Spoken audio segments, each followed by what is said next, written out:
I am Rebecca Hagstrom, the headmaster of Liberty Classical Academy, and we are very happy to have all of you here tonight. As you can see, if you are both a parent of Liberty or a non-parent of Liberty, we have several students sitting up here in the front, and our upper school students, I think this is many of them, are going to be listening tonight and taking good notes or in their minds, and we're going to be having some discussions about this talk tomorrow morning, so we're looking forward to that. But I wanted to just tell, for those of you who are here who are not familiar with Liberty, that we want to welcome you here. This is our second annual Education in Society Series event.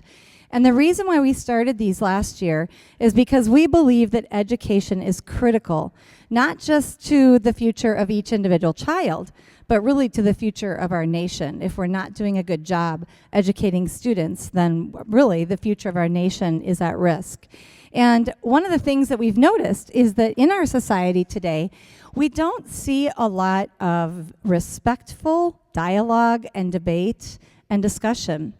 And that is a critical component of a classical education, is to teach kids to look at viewpoints from look at issues from many different viewpoints, many different angles. And so we want to exemplify that in how we conduct ourselves as a school as well. And so we have invited a speaker here tonight to talk about the secularization in our culture in general and in schools.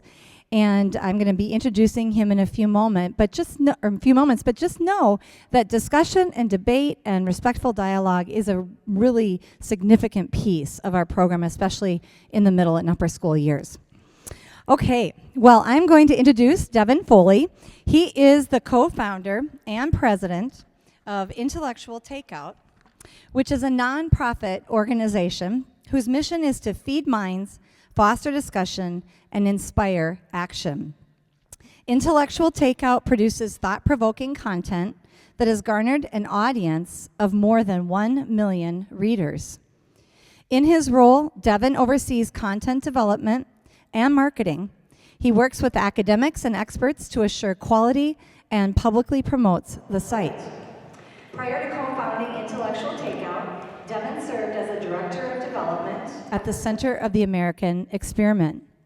And he has roughly 8 years of fundraising and policy experience working for candidates and nonprofit organizations. He studied history and political science at Hillsdale College of Michigan. Yay, I have a son there right now. And there he met his lovely wife, and together they have 5 children. Devin, welcome, and thank you for being here tonight. Thank you, Rebecca. Thanks.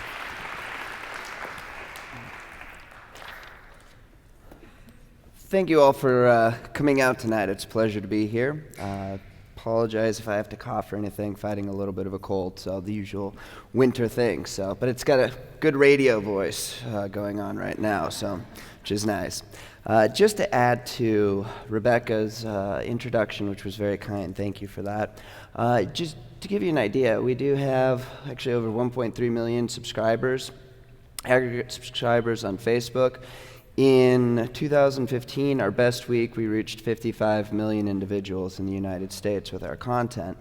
With that, you're able to get a very good pulse of what's going on out there in the culture, in the country, to be able to feel that. The vast majority of our audience are under 40, and a good chunk between 18 and 25. And so it gives us a very, again, good understanding and sort of a feel for sort of where the idea debate is going and what is happening out there. And I definitely like to just thank, too, all of the upper school students for coming out here. It's a pleasure to have you here, and to be honest, after going to Hillsdale, I'm actually rather envious of the education that you are receiving right now versus what I only learned about once I got into Hillsdale and that I myself am trying to give my kids. So thank you for being here. I think if we're going to have a discussion about secularism, we have to kind of actually start with what is secularism? What are we actually talking about? The idea of secularism, of course, if you go way back when, a lot of this actually comes out of the traditions of the West, that balance between king and religion, pope, actually, for much of Christendom, the Catholic Church and that.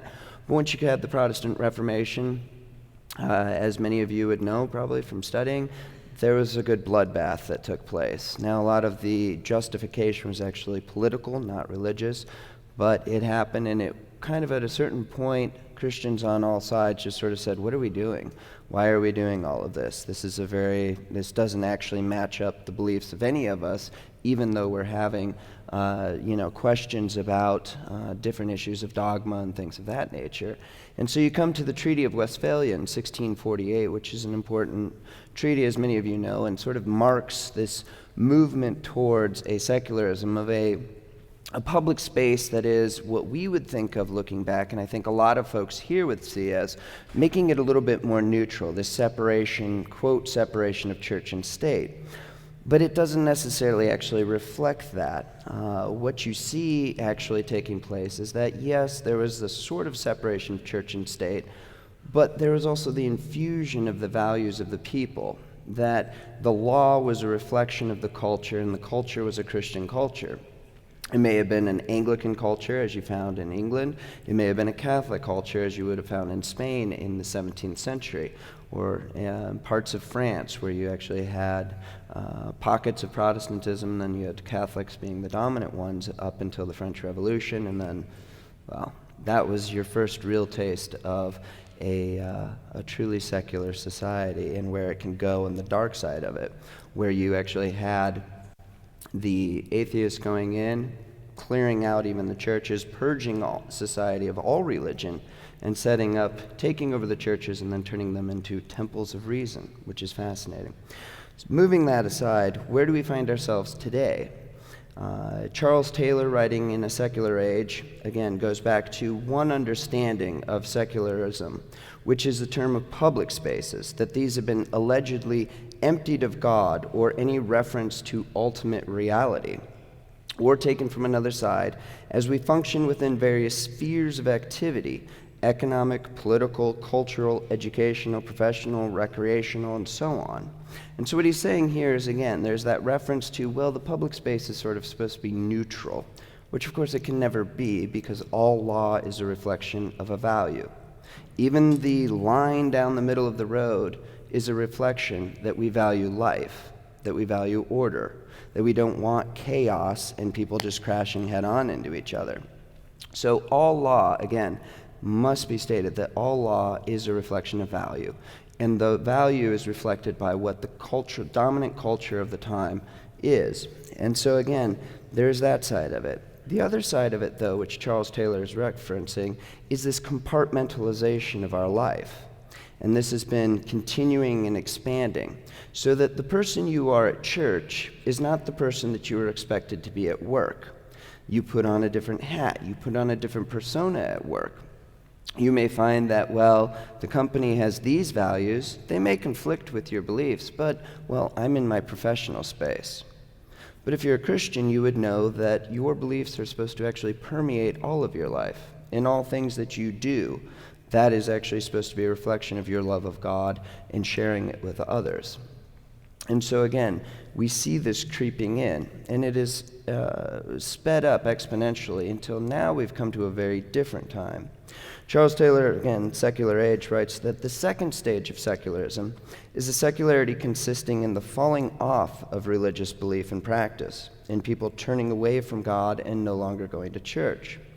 He says in the third form, though, the shift to secularity consists, among other things, of a move from a society where belief in God is unchallenged and indeed unproblematic, to one in which it is understood to be one option among others, frequently not the easiest to embrace, which is arguably where we've come. For those of you who may have a few gray hairs, I don't want to point them out, but you probably remember that a meeting like this, even if it was at a town hall or anywhere, most meetings started with prayer. Not that long ago, back in the 1950s and the 40s. That was just part of the culture. It was just accepted that, everybody's got a belief in God. We kind of water it down to the common sort of basics of the Christian faith, but that's how we do things. Today, this would be a shock to be able to go into a business meeting and say a prayer, or to go into any meeting and say a prayer before it.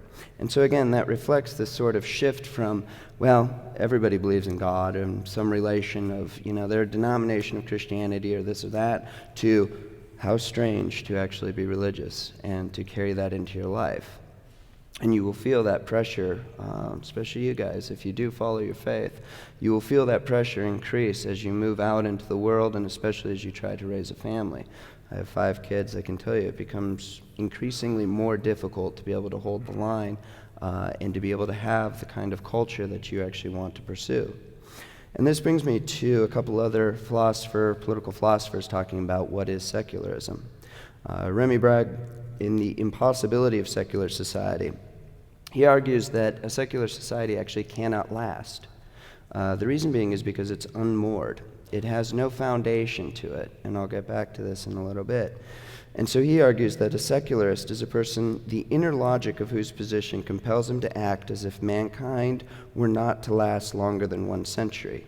And even a secularist is a person whose behavior, if universalized, would make it so that mankind would in fact not last more than 1 century.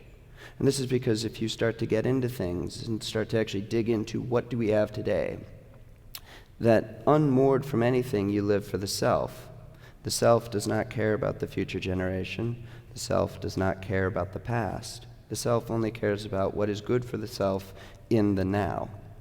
And that's guiding a lot of our culture. It's giving oneself over to the passions, into what feels good, into desire for wealth, desire for nice food, nice things, all of that. I can tell you 5 kids, they get in the way of a lot of those things. I mean, it's just a reality. But if you're looking at the long term, you say this sacrifice is worth it for my children and my grandchildren to keep the faith, all of these things. But if you're only living for the self because you are unmoored from anything else other than you don't no roots in the past, you don't care for the future, all you have is you. So, and that brings us to Alexander Schmemann, who writes in The Worship in a Secular Age. He identifies that what happens in a secular society is that he believes that man is fundamentally a worshiping being. And this brings us to, why do you see beauty? Why do you see good? You may be told that beauty is in the eye of the beholder, that all beauty is equal. If I see beauty here, you see beauty there, it's all equal, it's all relative. But the very fact is we all see beauty. Why is it that we actually see beauty? We can argue about what is actually beautiful. In this thing, we've come to see something as good. We look up to it. We say, my, that's a beautiful church. That is a beautiful flower. This is a good man. He's very distinct from all of these other men. There's a sense of worship in that, a sense of there's something higher and above us. But for Schmemann, he argues that secularism is actually the denial of that identity, that we are not worshiping beings, that we are driven just again by our passions. And so again, we've come to this place where freedom and equality have defined us for quite a while, but we've even changed the definitions of those to suit our desires. And so that brings us even more so to the point of relativism and what is happening as far as secularism in the public education system, and how your education is very different from that. Some people would ask, well, how did we get here? It all took place in the 1960s. To give you an idea of how different education was up into the 1960s compared to where we were, there are a couple of Supreme Court cases that, quote, took God out of the schools. These days, if you say we think God needs to be in the schools, you look like a crazy person. I mean, really, the media, the elites out there, they'll hang you on your petard for saying that. But here's one case. First one, 1962. Ingle versus Vattel. Supreme Court ruled that New York's State Board of Regents violated the First Amendment by requiring the recitation of the following prayer in public schools. So this is New York State. That New York used to require this up until 1962. Almighty God, we acknowledge our dependence upon Thee, and we beg Thy blessings upon us, our parents, our teachers, and our country. And that was what New York State expected every public school to start with. And so again, you saw that reflection. It was saying that we're going to boil it down to this, but freedom of speech changed these things. Once you start to be able to have sort of a relativism and define words in any which way you want, then the culture changes, and then eventually the law will reflect that cultural change. People will be freed of their shackles of having any sort of foundation or prayer or things of that nature. Second landmark decision is Abington School District versus Shemp. In that case, Supreme Court ruled, no state law or school board may require that passages from the Bible be read or that the Lord's Prayer be recited in the public schools of a state at the beginning of each school day, even if individual students may be excused from attending or participating in such exercises upon written request of their parents. And again, there was an out for parents who didn't want to expose their children for that. But overall, the culture said, we're a Christian nation, and nation, not government, but nation. And so it changed things. And so you can see, again, America's schools used to be very Christian. But here I actually have to back up again to the formation of public schools in America and why, again, your education here is important. The question is, can an education, even quoting freedom of speech, be value neutral? Essentially, they're saying that the Supreme Court saying that having this prayer is a violation of other people's values, right? But the question is, can any education be value neutral? It's still funded by tax dollars. It's still funded by the taxpayers. It's still controlled by the state. There's still an air of compulsory education to it. But can it actually be neutral? Is that possible? Well, if we back up as far as why do we have public education in America and the way it's set up today? Horace Mann, back in the early 1800s, was a very big proponent of what was called the common school movement. He modeled his ideas for having actually government-run schools that would force all children to take part of it and that would mold them into sort of the perfect patriot. He modeled that after the Germans, actually the Prussians. If you guys remember from your history, what happened to the Prussians in the early 1800s?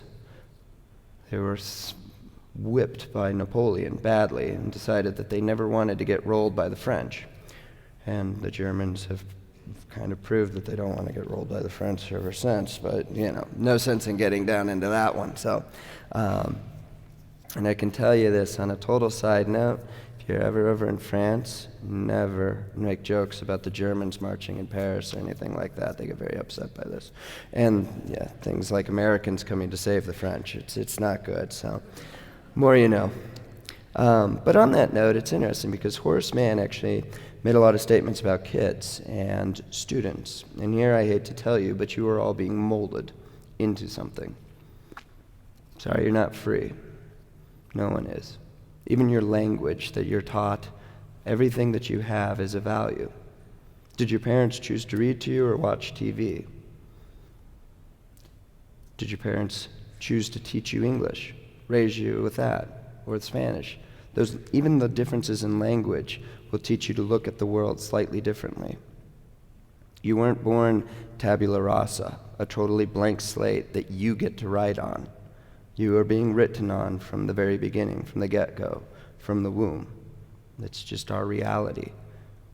It's what we see. We've tried to tell ourselves that we can make ourselves into anything, but you are already being made. The question is, what are you being made and prepared for? Horace Mann said that men are cast iron, but children are wax. And so that is why you have public education. And here's the funny one, which there's a tremendous irony in this, and hopefully not insulting to too many people. The very fact that we have this school, which is very good, coupled with a Catholic Church.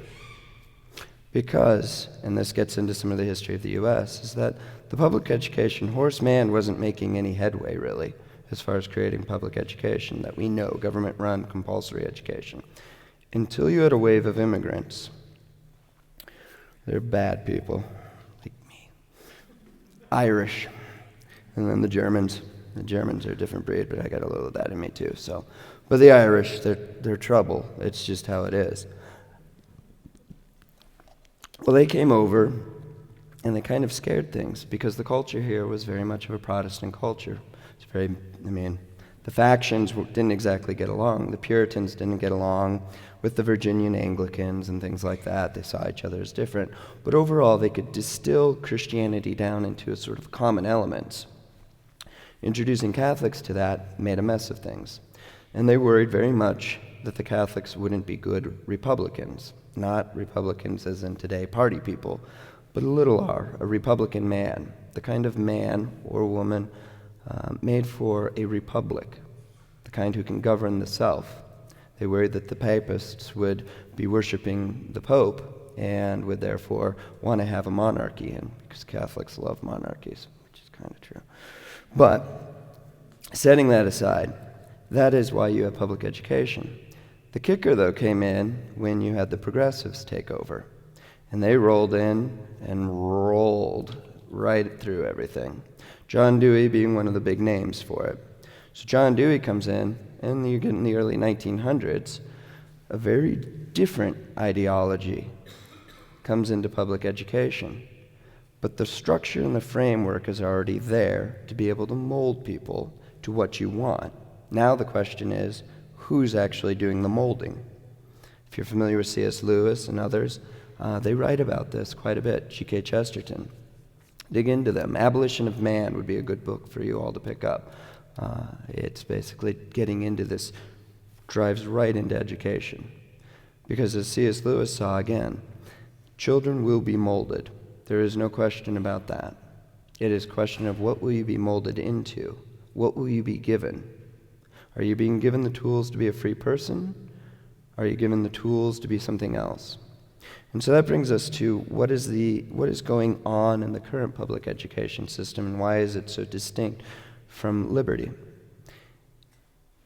If you've suddenly come to the point as a society that, one, you believe that everything can be value neutral, you're kind of in a quandary as far as what do you present to as far as an education.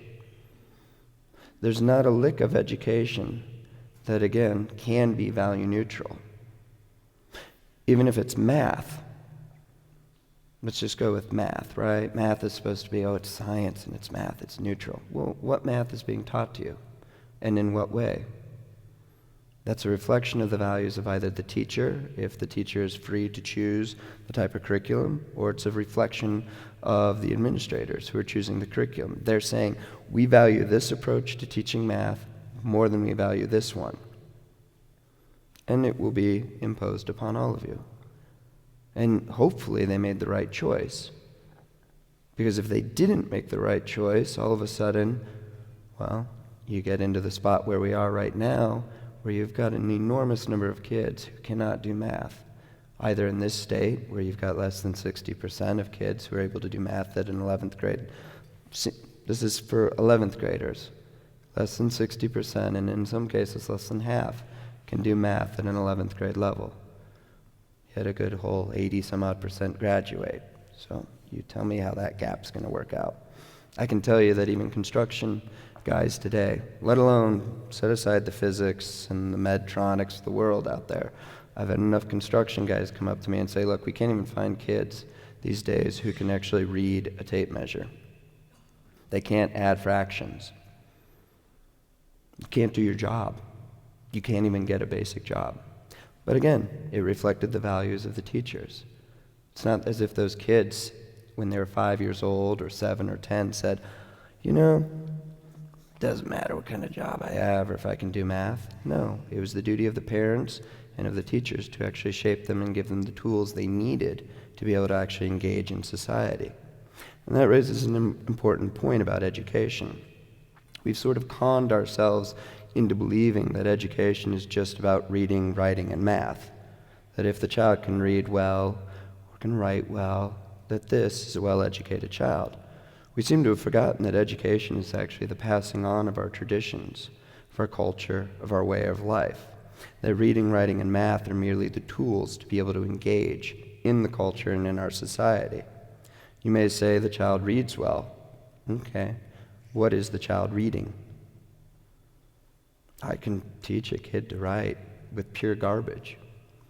I can teach a child to read that's just on literature that says, hate your parents, hate society, topple it all. So where's the value there? There is no value neutral. Whatever book is being chosen to be able to teach the child to read is a reflection of values. And again, it goes back to faith, really. That, again, if there's not a value neutral society, what then is value? What is the good? What is the true, the beautiful, all of these things? For the Christian faith, it's supposed to permeate our lives in all things we do. But again, if you don't have any rooting, and you're essentially running kids through a system that says, well, we are imparting values on you, but we're telling you we're not imparting values. What does this leave other than confusion? A lack of a foundation. There's actually a term for this, if I recall correctly, called Emil Durkheim, a sociologist. He came up with it called anomie. And it is the social instability resulting from a breakdown of standards and values. Also, personal unrest, alienation, and anxiety that comes from lack of purpose or ideals. And I can tell you, polling, what we see in our audiences, the loneliness, the depression, the anxiety is ripping through our society. And it makes sense. If we don't give children some mooring, some sense of, here's your past, here are the traditions, here are thousands of years of history which have come to the point of molding you. You are in dialogue with the past. The ghosts of the past, those dead. I believe it was Chesterton that called it the democracy of the dead. You have people who have lived for thousands and thousands of years. They've made the same mistakes. They've lived the same challenges. About the only thing that's changed is our technology. And frankly, that hasn't made us that much better. Now we're just really good at killing each other in massive numbers. Yes, we can communicate, all of these things. But if you think that technology was fantastic and perfect, look at the total of dead from the 20th century. And that again emphasizes the question of values. Science today can do all kinds of things. So can militaries. The question is, should we?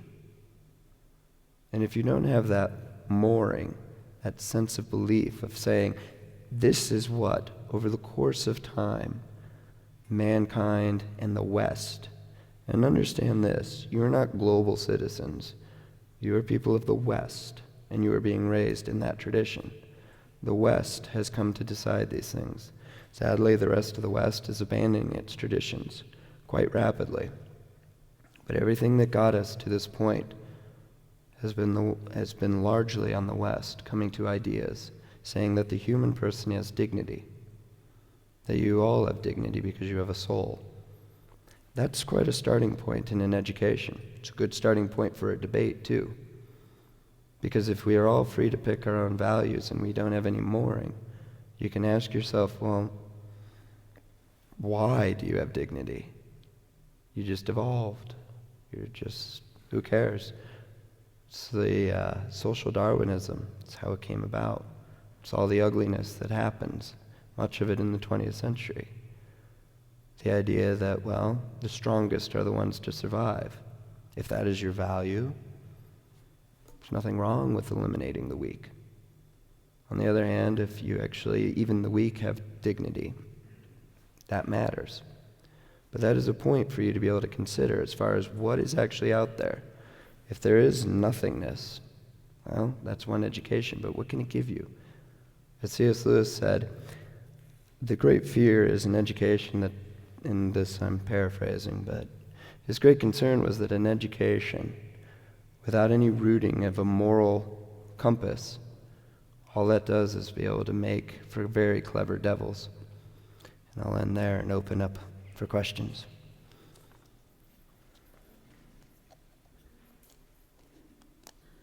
Thank you very much, Devin. You're welcome. Hopefully that wasn't too gloom and doom. I love what's happening here. But I'm seeing what's happening out there. Yes, no, thank you very much. And it's nice to get a little bit of that history. Names that are probably familiar to us, Horace Mann, John Dewey, but how many of us really understood the role that they played? So I'm going to have the microphone that I can walk around with. If there's people that have questions, please raise your hand and I'll bring it to you. Jenica?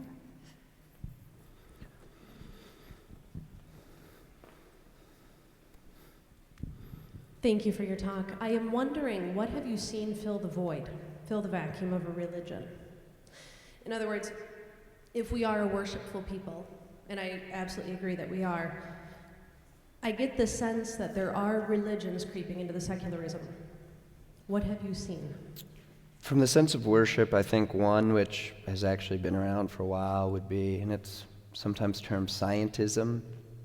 It is, and again, actually, C.S. Lewis, not to be continuing harping on that, but there are new priests in white lab coats that you see a great sense of faith in progress and in the idea that through progress and technology that we can solve our own problems. And if you really want to dig deeper and be honest with it, what we're essentially dealing with is the same thing humanity's always done, which is the original sin.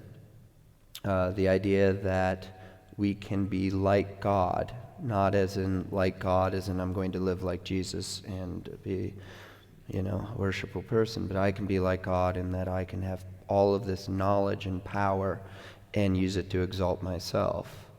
And when you think about, it's not necessarily, it is on an individual level, is the way it's showing up, but it is a societal, cultural push for very much of the technology that's out there, whether it be robots, whether it be the ability to morph people into things that they weren't.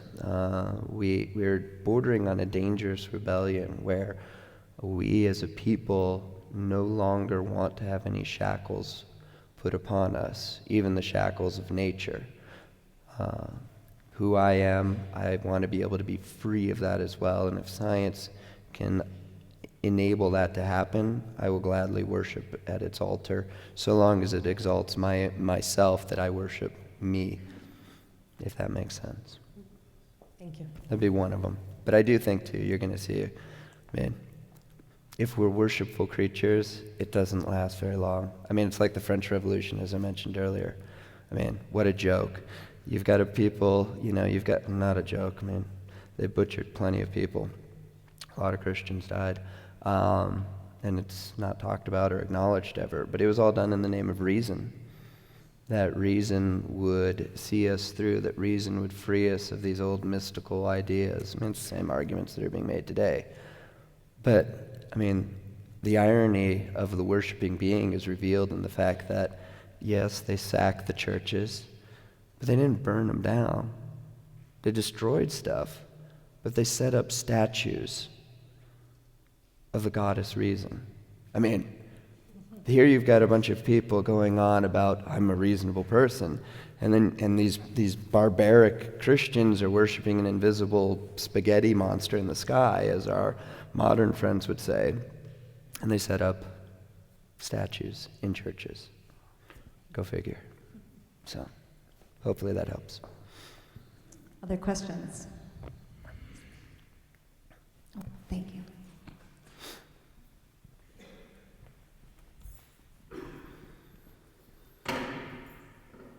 Thank you for coming, by the way. I was just wondering, how can we be putting this to action? I don't want to it's really easy for me as a teenager to walk away and go watch Gilmore Girls when I get home and not think about this again. How can I be making this better for the people in the future, for my kids and my grandchildren? I want to be able to do something. And I like C.S. Lewis, so obviously reading The Abolition of Man would be a way to start. But it'd be a fun one for you. I think you actually touched upon something watching Gilmore Girls.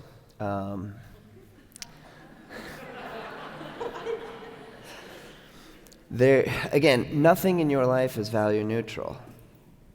Every way that you spend your time And quite honestly, I'll throw out another one. Edward Bernays, he was a socialist. He wrote a book called Propaganda. And now, propaganda wasn't actually, this is a funny one. Propaganda was not initially the dirty word that it is today, and Bernays would argue that it should never have become a dirty word, that it's just a necessary feature of the kind of sort of mass society that we have right now. But Bernays was in the 1920s, 30s, 40s, 50s, all of that, instrumental as far as helping big corporations get their messages across. And it was fascinating. For instance, if one manufacturer, let's say the wool manufacturer, suddenly saw that, over the decade that they were just bleeding out. Nobody bought wool clothing anymore. Well, they would put together, Bernays or others of his ilk, would put together a bunch of actors and famous people. And then they would bring together some tailors and some great fashion designers. And they would pay them well. And they would say, make everything out of wool. Make wool the new big thing. And they would do that. And they would make big press releases. Next thing you know, wool made a great comeback. And everybody's wearing wool. His point being, though, is that to be able to effectively do that, you have to essentially permeate a culture with your message. That you have to drill into the brain of everyone and essentially get into their mind. And that's what modern technology allows us to do. So, as you all sit here, think about, what do the billboards tell you? What do the advertisements tell you? What do the shows tell you? What do the shows tell you about dads? When's the last time that you saw a decent dad on TV? Just decent, not a bumbling fool. Your silence is shocking. But it reflects something that's telling you that men and dads are fools. Over and over and over again. Yeah, it's not so fun. That's if you boys out there, you young men, eventually have families and become fathers and you want to be the strong father figure. Welcome to what you have to push against constantly as you raise your children. So that would be a starting point, is just to reflect upon how you are immersed in your culture. And this goes to public education as well. If you are in public schools, you're going to be immersed in certain cultural values. And that cultural value may be that there's nothing of value, but that's still a value. So hopefully that gives you a little bit of help. But I would actually add, and this is where I don't want to be sounding depressing, I actually have great hope for the future.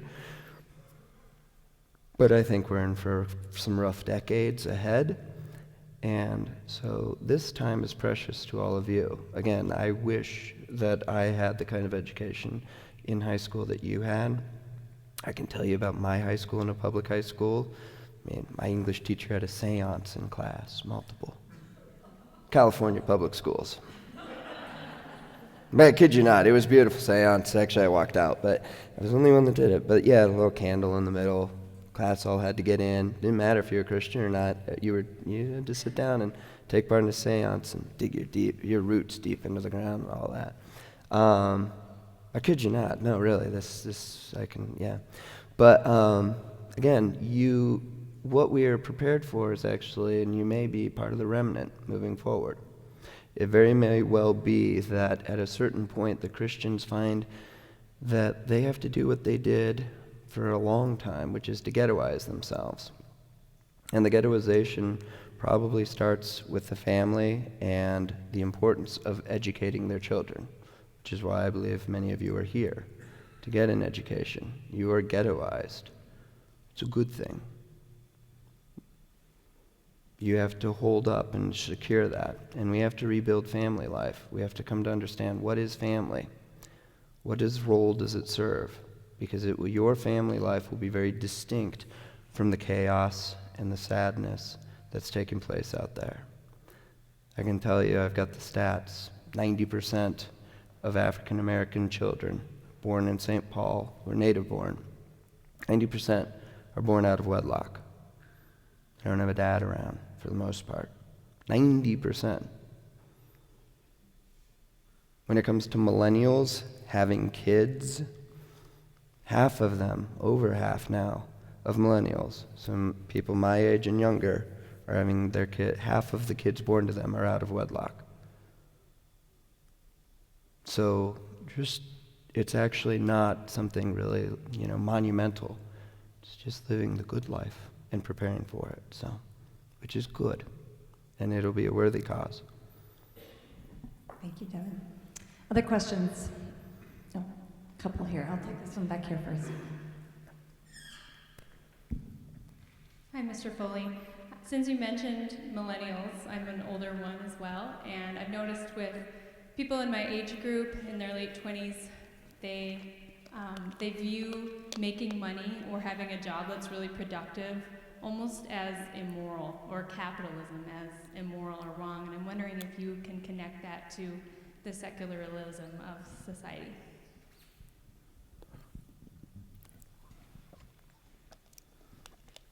Yeah, there are a number of ways you can look at it. There's a sort of Gnosticism that's running through, to go with the religion question.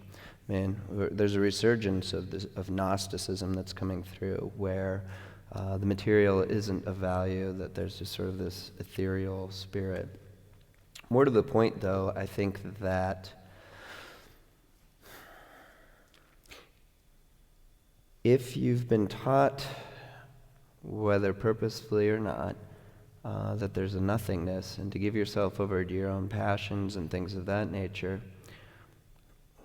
let's be honest, work is crap.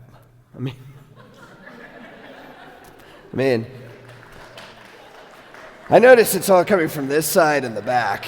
You innocent children, I tell you, it's still neat to use the shovel. And I actually like work. I enjoy it. My hands are stained with grease and things like that from fixing the brakes on my car and all. I know I'm in a suit, but I like physical work. Grew up on an orchard and things like that. But I think that there's a point of it where you sort of do give yourself over to your pleasures, to your passions. And again, to be totally, again, using the terms of our time, free and equal, to be free is to be freed of those of responsibility. When you look at a lot of the arguments that are being made out there, particularly for folks who would want us to see us move to more of a European-type social democracy setup, it is the idea that I am not free if I can't do what I want. And so therefore government has a role to play as far as providing for my needs so that I can do what I want. I'm a single mother, and I was raised by a single mother, so I'm not bashing single mothers. I just know that lifestyle is exceedingly difficult. I'm a single mother. I have a child or two, whatever. Okay, I've got to work. I'm not free, really, to be able to pursue my passions or to be able to go get my education or to do these things. Well, now we need to be able to provide for that because the social network has been destroyed as well. The family's gone. Again, for the gray hairs and the silver hairs in the audience, you will recall times where there were fraternal orders of all sorts. The Hibernians, for us Irish. You had basically, and this is important probably for all of you actually, for thinking about how things should be in the future and what it's going to look like to have to rebuild. There are two distinct views, and there are more than just two, but overall two in the West. One is that the individual is here and has concentric rings of support. The individual is never this autonomous self. And that gets into some of this unhappiness and things that you see now.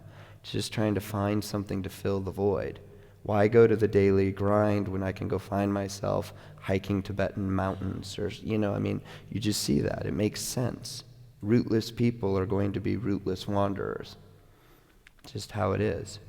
But if you have these concentric rings of support, if you have family, church, fraternal orders, your neighborhood, all of these things that used to be there that have been broken apart, they will be your buffer from the economy, from the government, from whatever is out there.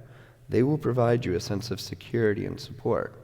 That's how things had operated up until very recently. But with Rousseau, who you may know, who actually helped very much influence the French Revolution, his idea was of the individual having a direct relationship to the general will. General will manifests itself as government. So that this autonomous self isn't just a dependency upon the state to provide things. And when that's not necessary, to do whatever. It doesn't work. We're social creatures. We're not autonomous individuals. We need to be with other people. So anyway, it's kind of a very long-winded answer to it, but to that point, yes. So hopefully that somewhere in there helped. So. All right, and we had Anna Claire.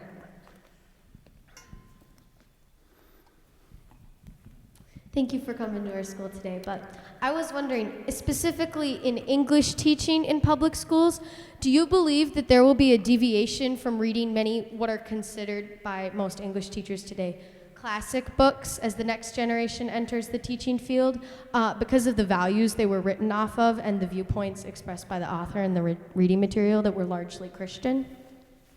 Yeah, it's already happened. It already happened. It's over. I wish I could pull it up on my phone and read the exact words. Check out, for the adults particularly, you can check out, for instance, Woodbury, AP Literature, for Woodbury High School.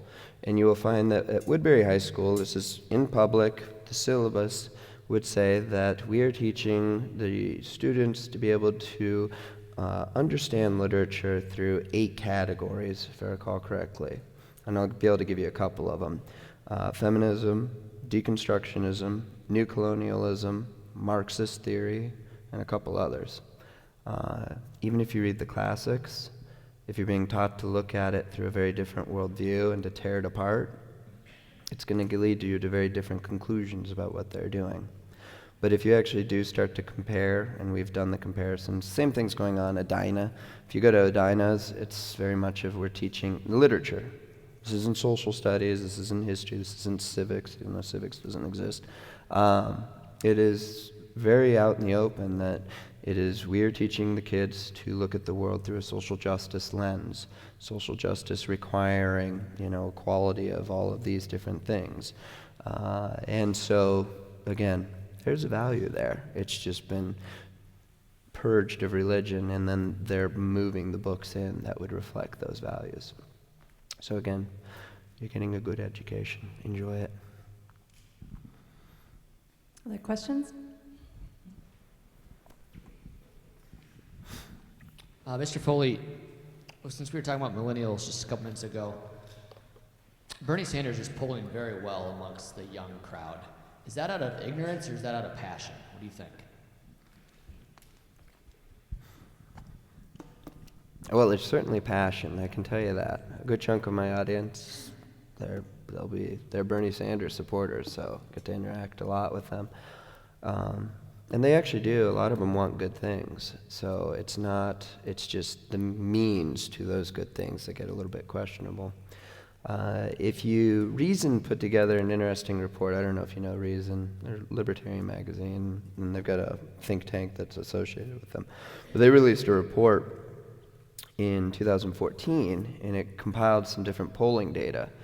But the polling data showed that 42% of millennials were in favor, or were in favor of socialism. But when asked to actually define socialism, only 16% knew what it was. And that's something we see a lot too. And if you don't know what socialism is the ownership of the means of production, popular ownership. In other words, a democracy elects a government, the government controls your business. If you go on the Socialist Party website, they'll actually push it to a whole new level where it's actually control not only of the means of production, but also of the community, the schools, and homes, and neighborhoods, and all of that. Again, brings it all together. So I think that is that part where it's saying we see these problems. I think some of it is just also being pushed as far as the inequality. The lack of a reference of the past, too, is a very big problem. I mean, if you have no gauge for where we came from and how we got here, you can kind of assume that, oh, what we have now, the secular society is great because we value people. Okay, well, it took a few thousand years to get to this point. And if you jettison the underlying religion that got us here, you're going to end up with problems really soon. And it should be clear, too. I mean, every society out there, for the most part, the vast majority of them, you can probably find a few exceptions, there always are, but they're rooted in a religion. Some belief structure shapes a society, a culture, its laws, all of that. And it's rooted, again, in what is the human person, what is their value, what is freedom, is there freedom? I mean, all of these questions. And so, again, I think that I don't want to, it seems uncharitable to use the term ignorance just because of the connotations that come with that. I think it's just more of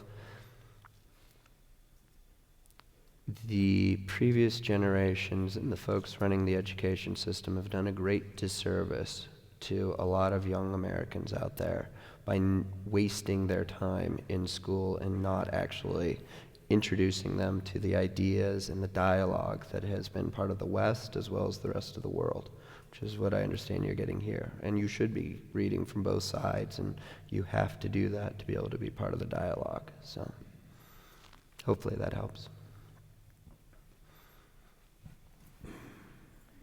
Guess we should have had 2 microphones. I'm getting my exercise tonight.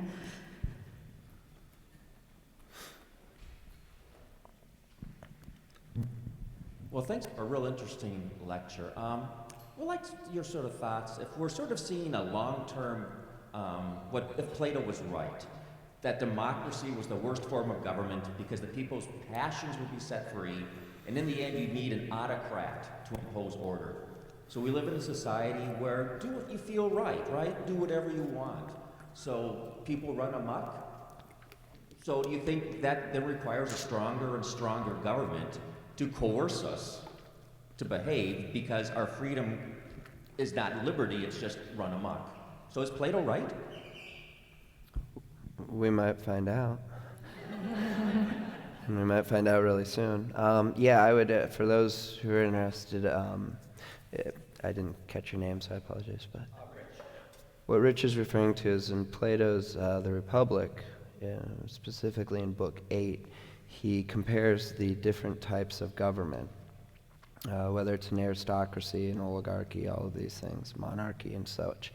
And he basically gets into he moves through this transition of the flow of these forms of government, and essentially they start out strong. For instance, you get some of the aristocracy where honor and vigor are part of it, but it gives itself over to certain, darker sides, which then devolve into another form of government. The problem of democracy is freedom and equality, and Plato specifically says that. Democratic man is all freedom and equality. Terms you probably hear a lot about these days. And what that gets to, and this has been one of the great challenges for us ever since the Enlightenment, actually, in the 17th century, is that if we are each free and equal to determine our own truth and to then live that truth out, at a certain point, if we were to do that with all of us here, and then we keep ourselves in this area, you're going to have chaos. Because somebody's truth along the way is that I get to murder you, or I need your purse, or some other people, and if it's us, I will try and recruit as many of the young men as possible, and we will take the water and the cookies, and we will ration them to the rest of them, or just eat them ourselves if we're trapped here. But if this is our truth, that the strongest are to survive, what's wrong with that? And that's the point of chaos that you get, where once you've jettisoned the underlying cultural values, the Christian Hellenism that made the West and is the foundation for our law and our order, once you jettison that, the law is open to interpretation. And now it just becomes whoever wants to, however we want to interpret freedom or this or that, you get chaos. And really, this actually goes deeper than just that. It gets to the fact, and Plato talks about this, is that for a democracy and a republic to work is that you need self-government, right? We always talk about, oh, we're a country of self-government. And we always think of that as far as we govern the country by voting. But that's not actually where it starts. It actually starts with us as individuals governing our passions. For Christians, this would be governing temptations. That the 7 deadly sins, we avoid those. We don't get into gluttony. We don't get into anger. We don't give ourselves over to those things. And if we do, we ask for forgiveness, but we try and steer clear. We try to steer towards the fruits of the Spirit. That's the governing of the self. It's not your parents who have to come in and, presumably. I mean, at a younger age, yes, it's required. But as you were being prepared to go out and be adults and to be on your own, there's not anybody out there to be able to do that for you. You actually have to do it yourself. So again, chaos comes. And I think that if you are reading the tea leaves right now, chaos is upon us. And so what is next? I don't know. I mean, we can try and say that this will happen, but we don't know. We can look and say, what if the next generation rises up and there is a big pendulum swing? There have been great awakenings in the past. There have been exceedingly decadent periods in the West, where you've got philosophers writing about there's never been a worse, filthier, disgusting people that are evil and blah, blah, blah. And then next thing you know, you've got the Victorian period. Where they were trying to uphold virtue and goodness and self-government. So I don't know. I think that it requires, though, us actually governing ourselves first and foremost, which goes back to the Gilmore Girls even, how we spend our time. Sorry. It's very innocent for the most part show and all of that, but nonetheless. And I think actually looking at family, I think that we've forgotten that family is the foundation of our society, and we've neglected it terribly. So, and education, actually, raising our kids, which I think is why a lot of you are here, and I commend you for that. Hi, thank you for coming and speaking to us. Yeah, no problem. What do you think is going to happen as the secular West without moorings is colliding with the East and Islam and their very conservative, radical view of the tenets of their faith? And how is the West going to handle that without being swept away by them? I will give my money anytime, put my money down on the people who believe in something versus the people who believe in nothing.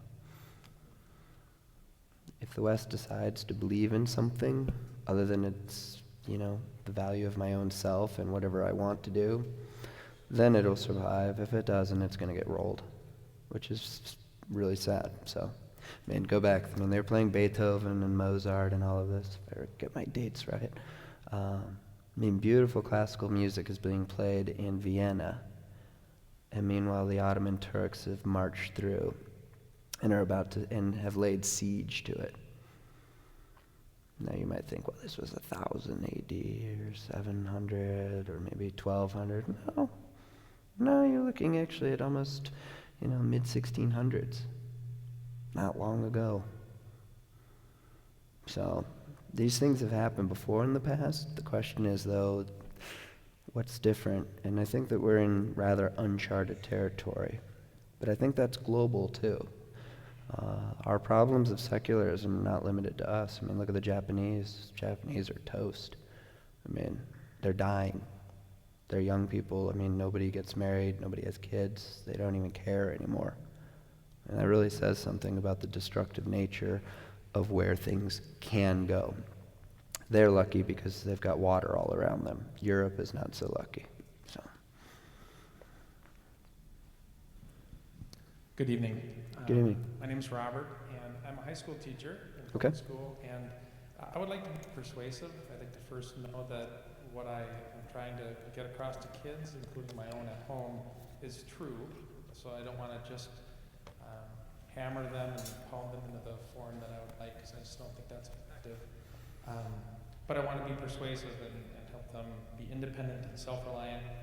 And so to give some context, so my question is, how can we as employees and adults with sphere of influence and as parents be effective or persuasive? First off, knowing that what we're talking about we really do understand. So a bit of humility, a bit of better understanding of how we learn what's true about our society, how we can be beneficial to our society, but then persuade others that they can do the same, and they should pursue what's best for themselves and to glorify God. So like, I'm a teacher, we put the answers online. The game, we take away the game. I mean, if you want answers and fill out your form, notes and everything are done, you can copy it in 10 minutes and have 2 weeks worth of work done, but not no thing. I try to emphasize that the goal isn't to fill out forms, it's to learn and develop the process of learning and questioning. So if you think about how you raise your children and how you interact with people, we're kind of a choir here, so we're pretty easily ready to go along with it. But I'm encountering people that have a real sense that's different than mine about what's right, and whether it's gender identities or how fragile the earth is and what man does to it. And I hear the arguments, and it sounds as religious as anything I've ever heard. And so I feel like the argument is there, I just don't know how to get it. If you have a sense of how you've seen your interactions be effective, I'd like to hear what you say. Yeah, I think that's a very good question, particularly for the adults. I can give you... There's a temptation by the older generation, which I'll put you in, is to use I'm almost middle-aged in just a few more years. I'm moving into a different camp. But the temptation is to want to just take a 2x4 and smack somebody upside the head. See it all the time. It doesn't work, though, at all. I can tell you that. I can tell you from my own side that there is an enormous... It's not just how you approach things, but it's almost a dialect problem. That if you're under 40, and the 40-year-olds, what is that, Gen X or whatever, they kind of go either way. But if you're under 40, you speak differently. There's something in it that I haven't quite figured out, but I can tell you it's very true, is that the under 40s speak differently than the 50 plus. Probably changes in both entertainment, but then in education and things like that, how they were formed. And there's a subconscious picking up of that. And then when you combine the wrong dialect with the 2x4, it really doesn't work at all. It just makes them angry. I mean, it's like a burrow just digging in, not moving. Ask questions actually works. We've sort of forgotten that the West is built on the Socratic method, right? I mean, I'm sure you guys have gotten a little bit of that here, which is just asking the questions. Fine, what is truth? What is true? What is biology, if you want to get into that one, what is it to be these things? And I would expect, too, that as a public school teacher, you probably have to be a little bit cautious these days about how you go about doing things. But asking questions gives you a great out. I'm just facilitating dialogue. It may lead them to somewhere. It may actually force them to think about something else. But here I'll go back to Rich, right? There's a warning from Plato as well, which was unfortunate, was that he talked about the democratic man, that his mind was a fortress, that he would let no ideas that would threaten his happiness get into it. And so he would follow his passions. Whatever entered in from the passions, he would go from this to that and blah, blah, blah. But actually thinking was a fortress. It was very difficult to get into. And so what you find is that you're actually raking rocky soil. You can't expect we are unfortunately, I should say, in a transition period.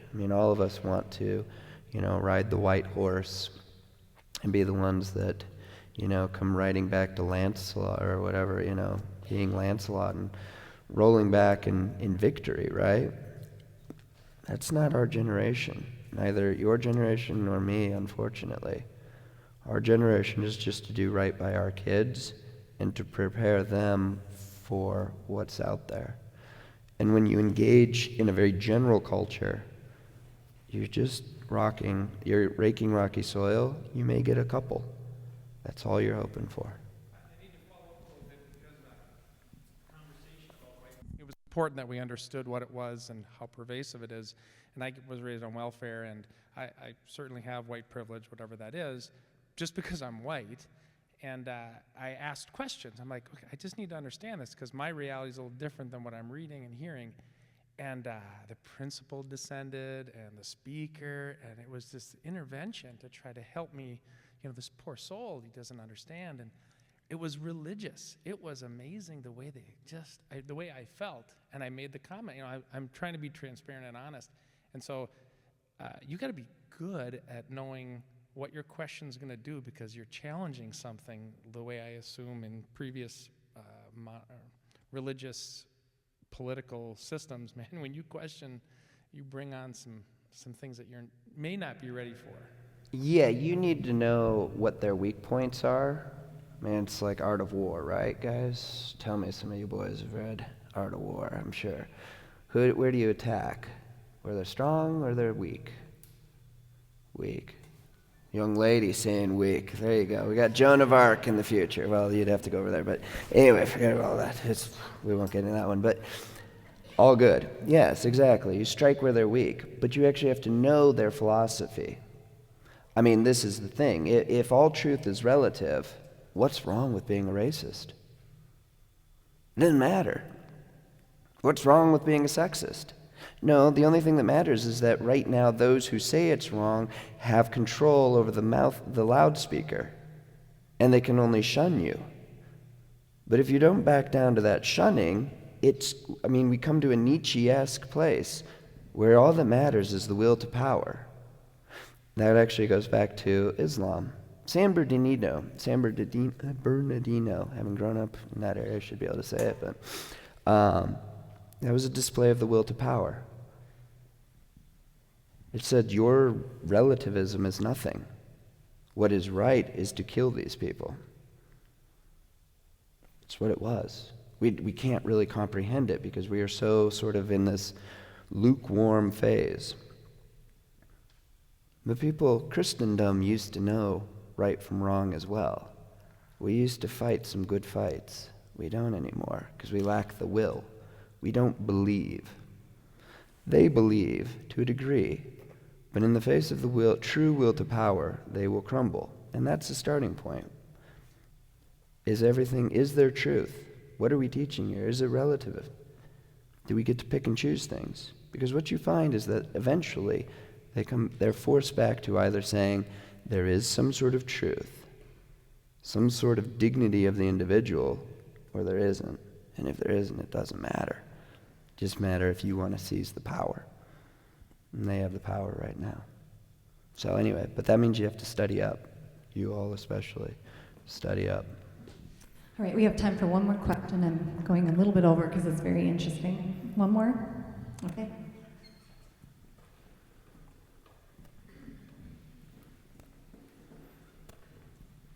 So thanks again for being here. You've hinted at a couple of these in some of your answers. Do you have a favorite philosophy or MO of cultural engagement that you recommend? Are these kids' job in the next generation to redeem the culture, transform the culture, disengage from the culture, go Benedict option? What's your favorite?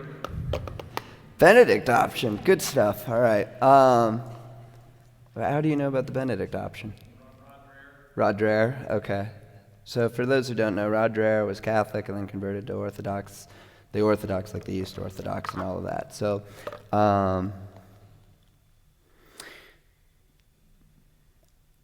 the two major competing ideas out there are either the Benedict option or the Dominican option. The Dominicans, for those who are not, and again, both of these are rooted in Catholicism and early church history, which I would also actually urge you all to bone up on. Read early church fathers, dig them all up, because they will tell you Origen, Basil, Ignatius, Maximus the Confessor, Augustine, all of these people are going to tell you more about how to engage today's culture than most things that you'll read. And they have a very different way of looking at things. So anyway, the reason that all of this is brought up as far as the Benedict option, it was raised by a political philosopher, still alive, if I remember right, Alistair MacIntyre, and he wrote a book called After Virtue. Now, he's not the first one to write about it. Robert Nisbet, a sociologist, conservative sociologist, wrote about it in the 1900s as well. But basically, the idea is that if you think about what happened for the early Christian church, and this is actually interesting, we all think of the early church as being, persecuted and getting pummeled and all of that. I mean, did that happen? Yeah. Emperor Diocletian around 300 AD was a pretty wretched guy to Christians, and there were a couple others that were really bad. But it kind of came in waves. In the meantime, though, what were Christians supposed to do? Because this actually goes even into our earlier secularism discussion. The idea of a separation of church and state and these sorts of things, the ancients would never even have imagined that. It was absurd. If you went to court, you sacrificed to your deity. Everything was intertwined with religious beliefs. Same things for the Jews, the Israelites. So, but if you're a Christian, how do you engage in civil society if everything has a pagan element to it, and it would be a violation of your faith? You can't. And that actually gets to where we're going in our current society as well. That there are going to be lots of tough things that Christians are going to have to say.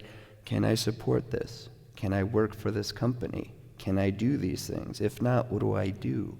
How do I provide for myself and my family? Excuse me. And so Christians ghettoized themselves. That's what they did. But there was a change that came along when Emperor Constantine rolled in. And if you recall, Constantine, does anybody remember Battle of Milvian Bridge? And so there was a symbol in the sky before he rolled in. And it was the Chi Rho, which you'll see over there. Actually, you'll see it on the pictures of this school, which means it must have been somewhere, but they had the symbol of the Chi Rho there. It's basically the P with an X over it, Chi Rho. That was in the sky, and he saw that vision. His whole army saw the vision.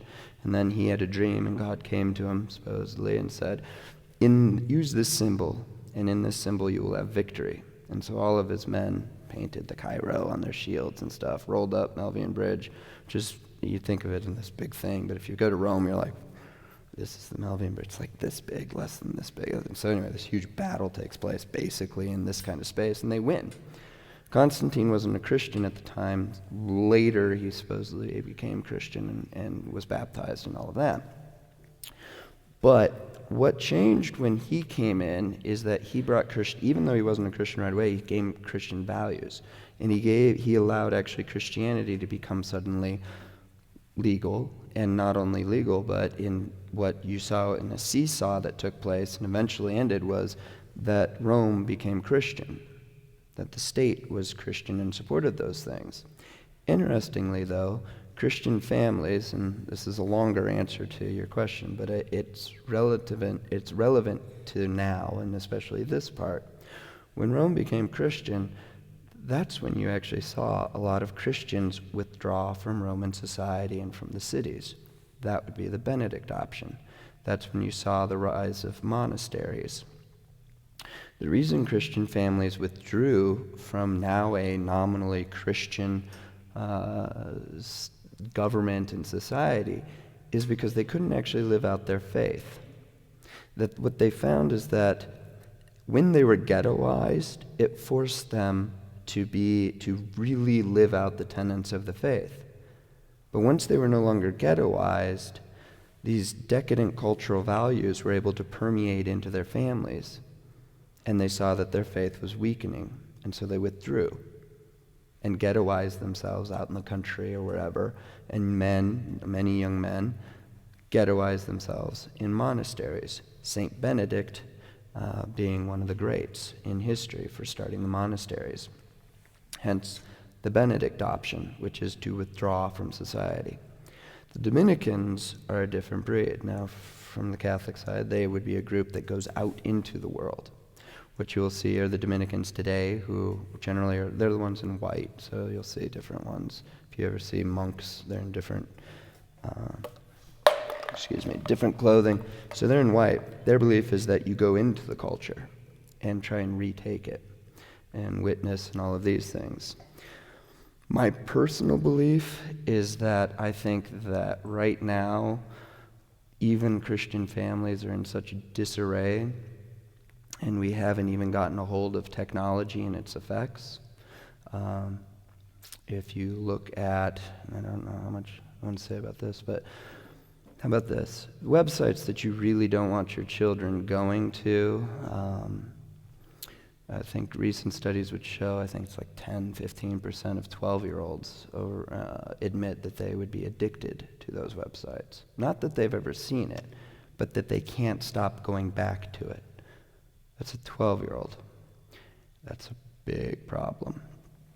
I was actually, speaking of Dominicans, I was at NYU in Manhattan, Lower Manhattan, and to give you an idea of just the chaos of our society, the problems as far as that sort of website's effect on boys and girls and relationships and the breakdown of family.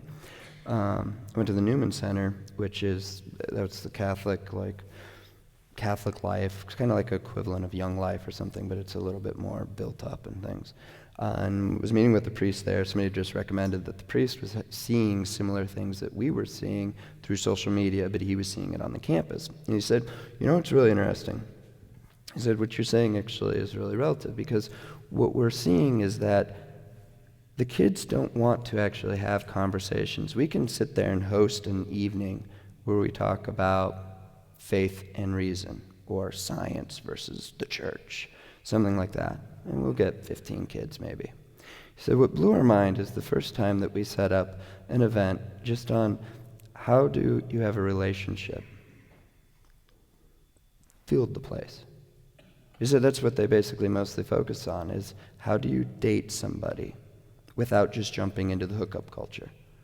How do you talk to a person of the opposite sex in a way that would promote a strong relationship that could eventually lead to marriage? They don't even know how to do that anymore. And what he found is it wasn't just the college kids. It was all the 20 and 30-year-olds in the surrounding neighborhood who started to come too. And so that brings me again back to the Benedict option. I think that Christian families, and I see this in my own life, particularly, you can, even if you try and wall yourself off, even technology, I think, is something we're going to have to grapple with. Do you give your kids a smartphone? It sounds prudish, it sounds ridiculous. And I'm a guy that, send my kids out. I love it if they go out into the woods, beat themselves silly, and they're 10 and 12, so they're at that age. Whatever. Go have an adventure. Go risk something. Go break a leg. One of them just broke his foot, so I'm literally I'm okay with that sort of thing. Not to, risking life, but, to a certain point, the role of a dad is to push them out and to teach them how to brave those sorts of things. But I can't really do battle against the technology and the raw sewage that can just come into my house. And so I think the Benedict option is actually what will happen first, is that Christians eventually, or actually very soon, are going to start to ghettoize themselves again. I don't know how they quite pull it off. I think that you'll probably see initial moves to the country or initial clusters in lower expense neighborhoods, actually, where young families can actually afford to live and have, here we go, the patriarchy. The man go to work, and be on one income and live a much more modest life, but they'll probably cluster around churches and things like that they used to. That would be where I see things going. I think it's going to be a generation or two before you get the Dominican option. And what the world looks like then, I have no idea. So hopefully that helps. And this, I think, actually, on that note, I see this as actually a Benedict option. This is very much of a purposeful walling off of your children, not because you can't handle the world, but because you're getting ready to be able to handle the world. You're being formed to go out and to do battle and to be able to say, I'm going to do these things. I'm going to live in this way. I'm going to raise a family in this way. If I'm not going to have a family, I'm going to live in this way. That's what you're looking at and you're being prepared for. And again, remember, all kids are being prepared for something or nothing, depending on your views. So it's better to be prepared for something. So anyway, that would be that. No, thank you so much, Devin.